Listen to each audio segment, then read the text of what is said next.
So when that space within me is then full of water, I am really more about the water, than my sinkness, if you will, my being a sink.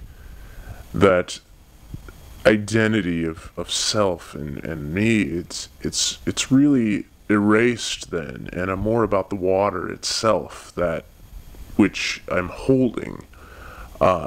If you were to walk in the room, you wouldn't necessarily say, hey, there's a sink with water in it. You'd be more along the lines of, hey, there's some water, I'm going to wash my face or shave.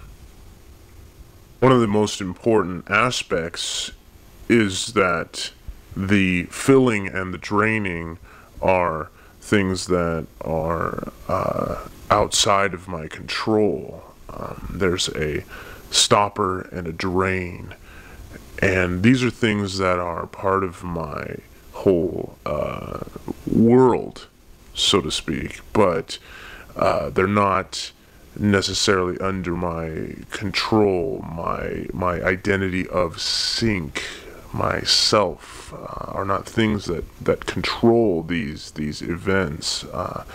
The filling and the draining are involuntary to me, and I think that's sort of a beautiful surrender to outside forces.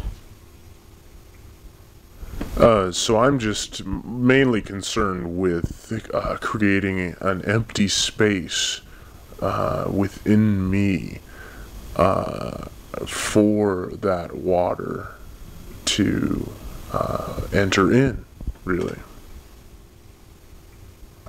I've got the tools, I've got the skills. Hollywood has called several times, but I choose not to. I choose to be here and do what it is that I'm trying to do here. I'm wanting to deny those kinds of pursuits. I want to make myself sort of an empty space to lose myself, and I choose to not be more. And it's really about the water and how it nourishes, right? How it brings life.